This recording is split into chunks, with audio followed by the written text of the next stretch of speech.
Bienvenidos sean cada uno de ustedes a este sexto estudio de la serie Limitaciones en la Libertad Cristiana. Les invito a abrir sus Biblias en la primera carta a los Corintios, capítulo 10, para continuar con nuestro estudio acerca de los responsables que debemos ser los creyentes con la libertad que el Señor Jesús nos ha dado y quien nos exhorta a que no la usemos irresponsablemente para satisfacer los deseos de la carne. Entonces daremos lectura al capítulo 10, versículos del 1 al 13, aunque hoy enfocamos nuestro estudio únicamente en los primeros 5 versículos. Les damos lectura y dice: Porque no quiero, hermanos, que ignoréis que nuestros padres todos estuvieron bajo la nube, y todos pasaron el mar, y todos en Moisés fueron bautizados en la nube y en el mar, y todos comieron el mismo alimento espiritual, y todos bebieron la misma bebida espiritual, porque bebían de la roca espiritual que los seguía, y la roca era Cristo. Pero de los más de ellos no se agradó Dios, por lo cual quedaron postrados en el desierto. Mas estas cosas sucedieron como ejemplos para nosotros, para que no codiciemos cosas malas como ellos codiciaron, ni seáis idólatras como algunos de ellos, según está escrito. Se sentó el pueblo a comer y a beber, y se levantó a jugar. Ni forniquemos, como algunos de ellos fornicaron, y cayeron en un día 23,000. Ni tentemos al Señor, como también algunos de ellos le tentaron, y perecieron por las serpientes. Ni murmuréis, como algunos de ellos murmuraron, y perecieron por el destructor. Y estas cosas les acontecieron como ejemplo, y están escritas para amonestarnos a nosotros, a quienes han alcanzado los fines de los siglos. Así que el que piensa estar firme, mire que no caiga. No os ha sobrevenido ninguna tentación que no sea humana, pero fiel es Dios, que no os dejará ser tentados más de lo que podéis resistir, sino que dará también juntamente con la tentación la salida, para que podáis soportar.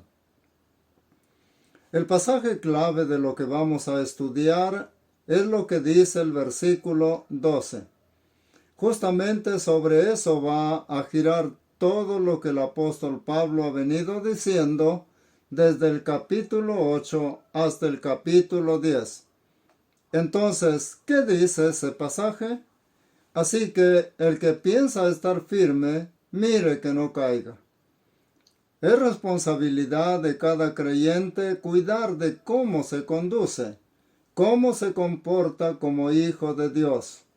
Es claro que un hijo de Dios no puede conducirse como un hijo del diablo.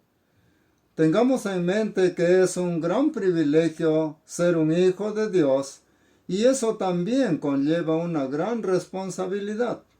Por eso, lo último que vimos en el capítulo 9, cuando el apóstol comenta de su determinación de privarse no solamente del uso de su libertad, sino también de algunos derechos que él tenía. Dice en el versículo 24 hasta el 27 del capítulo 9.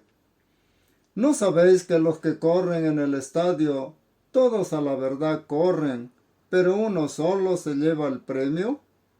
Luego le dice enfáticamente a la iglesia en Corinto: corred de tal manera que lo obtengáis.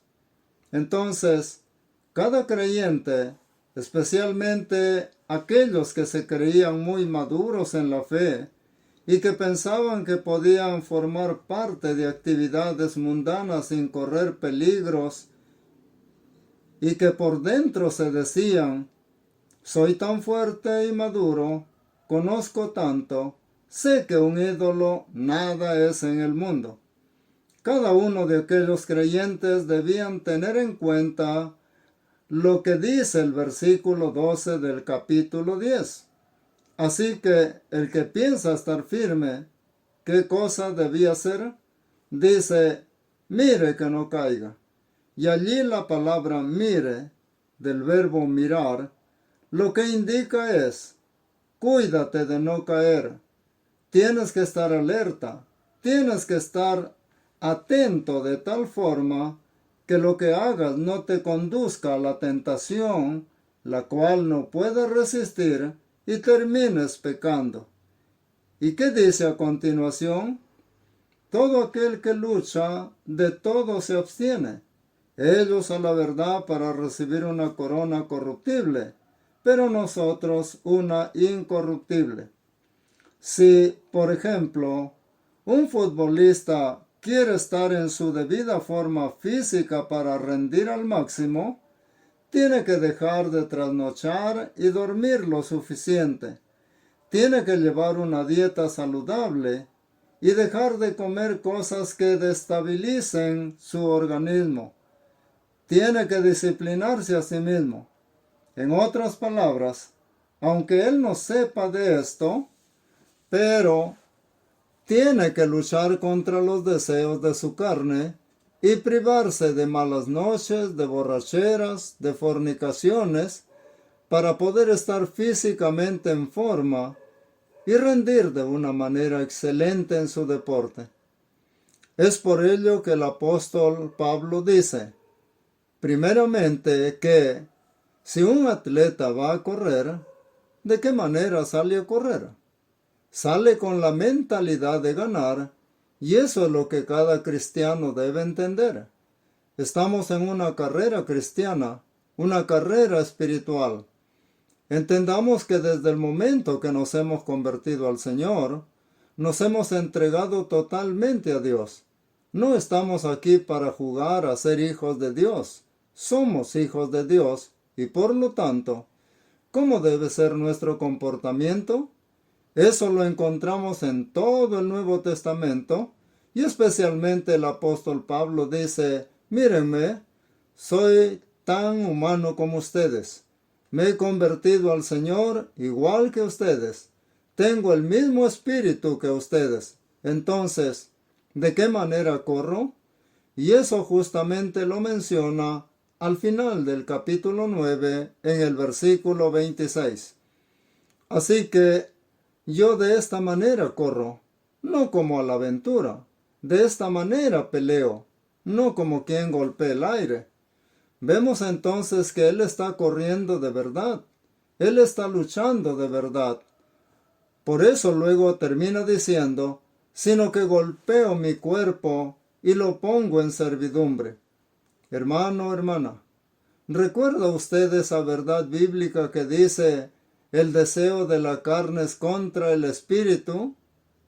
Y que el espíritu no quiere tampoco someterse a la carne y que están en una lucha continua. Eso es lo que sucede en cada creyente. Cada creyente tenemos diferentes deseos de la carne y la carne no quiere someterse a Dios. El apóstol Pablo dijo en el libro de Romanos capítulo 7 y el versículo 18, y yo sé que en mí, esto es, en mi carne, no mora el bien, porque el querer el bien está en mí, pero no el hacerlo. Y luego en el versículo 22 al 23 dice, porque según el hombre interior me deleito en la ley de Dios, pero veo otra ley en mis miembros que se rebela contra la ley de mi mente y que me lleva cautivo a la ley del pecado que está en mis miembros. Entonces, no es en mi corazón ni en mi mente, tal como dice en Gálatas 5:17. Nuestra carne es la que lucha por tener el control de nuestra mente para hacer lo malo, mientras que el Espíritu Santo procura llevar a nuestra mente a dejar lo malo y tomar lo bueno para elevarse y crecer en lo espiritual. Entonces, tenemos que luchar contra los deseos carnales que vienen a nosotros constantemente. Es por ello que el apóstol Pablo termina diciendo en el capítulo 9 de Primera de Corintios que él pone su cuerpo en servidumbre. ¿Por qué? No sea que, habiendo sido heraldo para otros, él mismo venga a ser eliminado. ¿Qué significa ser un heraldo? Un heraldo era aquel funcionario que daba noticias de parte de su gobierno hacia la ciudadanía. Era el portavoz del gobierno. Y el apóstol Pablo era un heraldo de Dios. Él era un portavoz de Dios. Así también los pastores, los evangelistas, predicadores son portavoces de Dios. Cuando uno sale al frente a predicar, uno debe entender que nuestra labor no es de entretener a la gente contando chistes para hacerlos reír. Más bien uno debe tener claro que como portavoz de Dios, nuestra labor y responsabilidad es de entender lo que Dios dice en su palabra para poder transmitir ese mensaje tal como está. Uno no debe inventar nada, porque el mensaje ya está dado. Solo debemos enfocarnos en entenderlo y transmitirlo a toda persona posible. Entonces, cada creyente en la iglesia de Corinto, como también cada creyente actual, son personas salvadas por Dios para comunicar la voluntad de Dios al resto de personas, pero aplicando esa voluntad en primer lugar a sus propias vidas, a fin de que el mensaje pueda tener el respaldo visible de lo que es vivir para Dios. Esa es la realidad del tema que estamos tratando. Es por ello que el apóstol Pablo menciona que así como un atleta debe privarse de aquello que puede ser dañino para estar en buena forma y hacer una buena carrera, que así también los creyentes se priven de todo aquello que puede ser dañino a fin de que sean personas de buen testimonio. Iglesias que den un correcto testimonio de lo que es vivir para agradar a Dios. Por eso él dice, no sea que habiendo sido heraldo para otros, ¿qué dice al final? Yo mismo venga a ser eliminado. ¿Eliminado de qué cosa? Aquí no está diciendo que va a ser eliminado de la salvación, más bien que será eliminado del servicio de ser testigo de Jesucristo. De eso está hablando. Una persona que ha escogido vivir una vida pecaminosa no puede ser usada por Dios para que sea su testigo. Por eso es que en la lectura que dimos, pudimos ver que el apóstol Pablo toma como ejemplo a Israel, una nación que Dios escogió para ser su portavoz a las demás naciones. Por ejemplo, ¿recuerda lo que Dios le dijo a Abraham cuando aún no tenía ni un hijo? Le dijo, y te bendeciré, y en ti serán benditas todas las familias de la tierra. A través de la simiente de él, a través de la descendencia de él es que se formó el pueblo de Israel. Aquella nación que estuvo esclavizada en Egipto por tantos años, Dios la libera, pero ¿para qué los libera? Para ser un pueblo especial, el cual no sería un pueblo de reyes y sacerdotes simplemente, sino una nación portavoz de Dios. Vamos ahora al inicio del capítulo 10. Allí el apóstol Pablo dice, porque no quiero, hermanos, que ignoréis.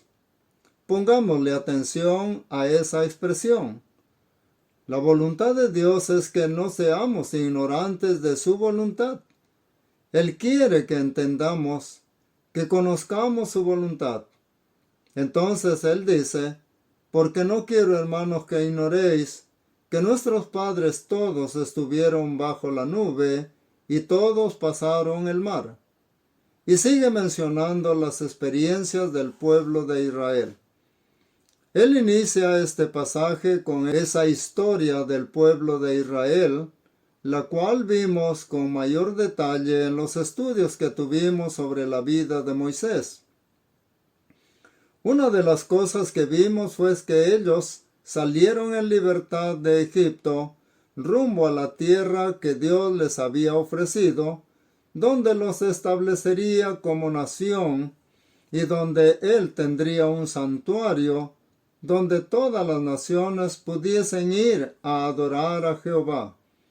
Allí tendrían que presentar sus sacrificios para pedir perdón por sus pecados. Ellos iban a ser la nación testigo de Dios. Justamente ese es el punto aquí, el testimonio.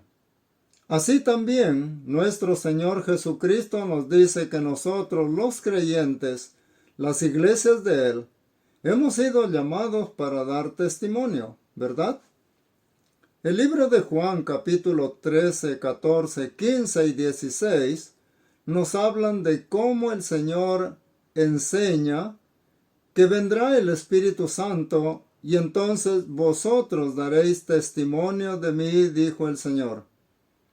Más adelante en el libro de los Hechos, Él les dice muy claramente, reiterándoles esa promesa, que dentro de no muchos días ellos serían investidos con el poder del Espíritu Santo, y luego, ¿qué dijo? Y me seréis testigos. ¿En dónde? En Jerusalén, en toda Judea, en Samaria y hasta lo último de la tierra. Ese es el punto que un cristiano debe saber y hacer. La carrera de la que habla el apóstol Pablo es el de ganar a otras personas para Cristo. La carrera cristiana es ayudar a otros creyentes en su proceso de crecimiento espiritual. Esa también es la labor de todo pastor y maestro, el de ayudar a los hermanos a conocer sobre la voluntad de Dios para que luego la practique y la comparta con otros, a fin de que los demás conozcan sobre la salvación, la condenación, la justificación, la santificación y mucho más. Seguimos entonces en los primeros versículos del capítulo 10 de Primera de Corintios, en el relato sobre una experiencia del pueblo de Israel. Justamente Dios realizó muchas de sus maravillas en Egipto, que conllevó a la libertad del pueblo de Israel. Entonces, Dios los sacó de Egipto y los escoge como un pueblo propio para Él, a quien le dará su ley, para que vivan y se conduzcan según la voluntad de Dios y puedan luego proclamar esa voluntad, de tal manera que, si había un extranjero a la nacionalidad de ellos, le podían instruir en todo eso. Lamentablemente el pueblo de Israel fracasó porque ellos pensaron que Dios era únicamente de ellos. Actualmente, muchos cristianos viven así. También, y dicen, soy salvo, gracias a Dios porque ya soy salvo. Si mis hijos y mis familiares se pierden, no importa porque lo bueno es que yo ya soy salvo. Y no, ese no es el plan de Dios para nosotros. Hermanos, nosotros no podemos ser testigos mudos. Debemos ser testigos que hablan a través de lo que practicamos en nuestra vida diaria y a través de lo que hablamos a otras personas. Entonces, según los versículos que estamos leyendo, ¿cuáles son los privilegios que disfrutó Israel cuando Dios los liberó? Eso lo podemos ver en los primeros 4 versículos y los vamos a leer. Dice allí, nuestros padres todos estuvieron bajo la nube y todos pasaron el mar, y todos en Moisés fueron bautizados en la nube y en el mar, y todos comieron el mismo alimento espiritual, y todos bebieron la misma bebida espiritual, porque bebían de la roca espiritual que los seguía, y la roca era Cristo. Ahí están los privilegios que Dios les concedió mientras iban rumbo a la tierra prometida, y vamos a ver cada una de esas cosas que se mencionan allí. En el versículo 1 dice, nuestros padres. El apóstol Pablo era judío y en la iglesia en Corinto también habían judíos, pero no todos lo eran. La mayoría eran griegos. Entonces, ¿por qué el apóstol Pablo le dice nuestros padres? Porque en el aspecto espiritual, así como en Israel fue el pueblo escogido por Dios, la iglesia es un conjunto de personas escogidas por Dios para ser justamente sus testigos ante el mundo. Él no nos ha llamado para simplemente ser salvos. Más bien ese es el punto de partida mediante el cual Dios muestra su amor para nosotros, que luego cada uno decide aceptar ese amor mediante Jesucristo. Somos llenados tal como lo dice Romanos 5:5. Porque el amor de Dios ha sido derramado en nuestros corazones por el Espíritu Santo que nos fue dado. Entonces en ese amor tenemos que servirnos los unos a los otros y en ese amor tenemos que manifestar nuestro amor por el prójimo y hablarles de la situación tan lamentable en que se encuentran para que se arrepientan y vengan a Dios y le pidan perdón de corazón y pongan su fe en Jesucristo para su salvación y de esa manera ser perdonados y salvados para siempre. Entonces, en ese aspecto espiritual que el apóstol Pablo les dice, nuestros padres, no en el aspecto sanguíneo o carnal, porque en el libro de Gálatas nos dice el Señor que no por ser israelitas representan al Israel verdadero. Incluso Juan el Bautista también dijo a los líderes religiosos judíos, generación de víboras, o sea, hijos de serpientes, no hijos de Dios. ¿Quién os enseñó a huir de la ira venidera? También les dijo, no penséis dentro de vosotros mismos diciendo, a Abraham tenemos por padre. ¿Por qué razón? Porque Dios puede levantar hijos a Abraham aún de entre las piedras y ustedes van a quedar de lado. Justamente eso pasó con Israel en la época de Moisés y lo vemos en el versículo 5 de nuestro texto cuando dice, pero de los más de ellos, una traducción más correcta sería, pero de la mayoría de ellos no se agradó Dios. Entonces, ¿cuándo fue que ellos estuvieron bajo la nube? ¿Cuándo fue que pasaron el mar? Para ello vayamos a Éxodo 14, versículos 21 y 22. Ellos están frente al mar rojo y dice, y extendió Moisés su mano sobre el mar, e hizo Jehová que el mar se retirara por un recio viento oriental toda aquella noche, y volvió el mar en seco, y las aguas quedaron divididas. Entonces los hijos de Israel entraron por en medio del mar en seco, teniendo las aguas como muro a su derecha y a su izquierda. Moisés les dijo que tengan calma, que permanezcan firmes y vean la obra del Señor, porque estos egipcios que ahora habéis visto, no lo veréis nunca más. Y así fue. Ahí se acabó el dominio de Faraón. Ahí se acabó todos sus intentos de mantenerlos en esclavitud. Y Dios sacó al pueblo de Israel en libertad. Luego ellos disfrutaron de la protección de la nube. En el día era sombra para que caminaran sin fatigarse mucho, y por la noche era una columna de fuego para alumbrarles. Luego pasaron el mar, el cual Dios dividió, y pasaron en seco en libertad. Cuando ya hubieron pasado a la otra orilla, Dios ordenó a Moisés que hiciera volver las aguas a su posición original, y los egipcios que se encontraban cruzando perecieron todos. Luego en el versículo 2 de nuestro texto dice, todos en Moisés fueron bautizados en la nube y en el mar.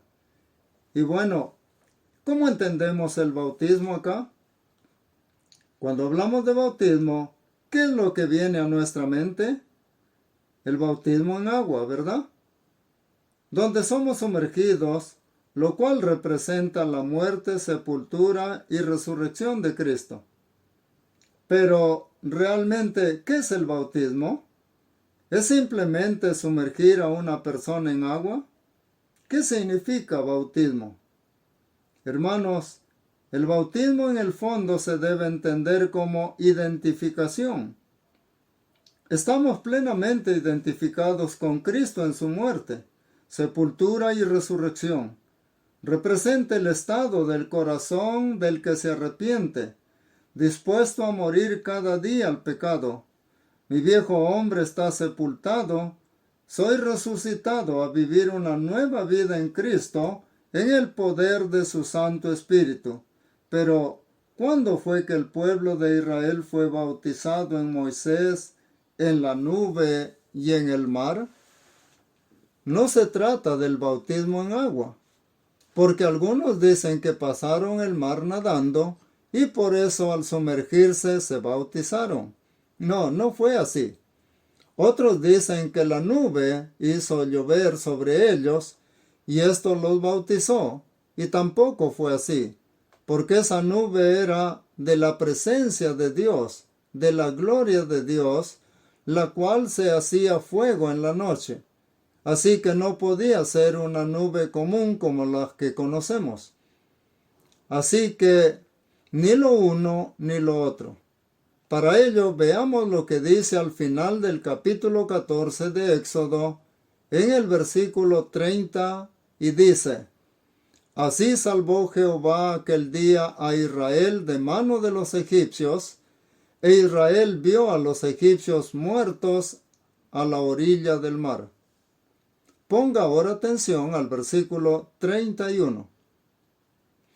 Y vio Israel aquel grande hecho que Jehová ejecutó contra los egipcios, y el pueblo temió a Jehová, y creyeron a Jehová y a Moisés su siervo. Ellos se identificaron con Moisés y con Dios. Entonces, aquí quedó demostrado que el pueblo finalmente aceptó a Moisés como su líder. El pueblo fue bautizado o sumergido en el liderazgo de Moisés. Luego en el versículo 3 y 4 de nuestro texto dice, y todos comieron el mismo alimento espiritual, y todos bebieron la misma bebida espiritual, porque bebían de la roca espiritual que los seguía, y la roca era Cristo. En resumen, Dios hizo todo lo que tenía que hacer para poner al pueblo de Israel en completa libertad, pero una vez que estuvieron libres, ellos empezaron a renegar de Dios, empezaron a murmurar de Moisés, decidieron adorar un becerro y a tener muchas actitudes contrarias a la voluntad de Dios. Eso se llama abusar de la libertad que Dios concede a sus hijos, a los creyentes. Por eso en el versículo 5 de nuestro texto dice, pero de los más de ellos no se agradó Dios. Tengamos una última lectura en el libro de Números, capítulo 14, versículo 28, donde Dios ordena a Moisés lo siguiente. Diles, vivo yo, dice Jehová, que según habéis hablado a mis oídos, así haré yo con vosotros. En este desierto caerán vuestros cuerpos. Todo el número de los que fueron contados de entre vosotros de 20 años arriba, los cuales han murmurado contra mí, vosotros a la verdad no entraréis en la tierra por la cual alcé mi mano y juré que os haría habitar en ella, exceptuando a Caleb, hijo de Jefone, y a Josué, hijo de Nun. Pero a vuestros niños, de los cuales dijisteis que serían por presa, yo los introduciré, y ellos conocerán la tierra que vosotros despreciasteis. De todos los que salieron, ¿cuál fue la mayoría de todos ellos? Los que tenían de 20 años para arriba, ¿cuántos quedaron de ellos? Solo 2.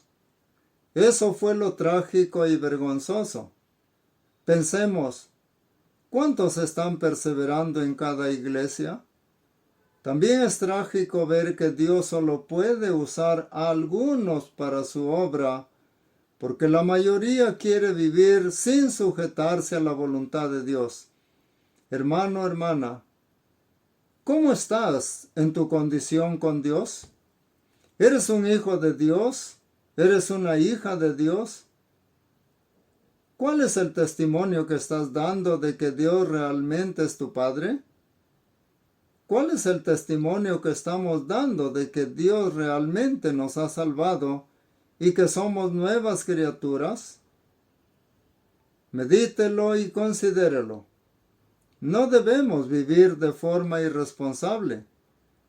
Más bien debemos someternos a la voluntad de Dios nuestro Padre para ser útiles a Él como Él quiere y ser buenos testigos de Él. Si nosotros no refrenamos nuestros deseos carnales y no nos sometemos a la dirección del Espíritu Santo, al igual que Israel, también seremos eliminados del servicio porque Dios no puede usar como un instrumento suyo para el avance de su obra a gente pecaminosa y rebelde. Hermano, hermana, medite en ello. Aquí concluimos el estudio de hoy. Muchas gracias por habernos acompañado en este estudio. Dios bendiga a cada uno de ustedes.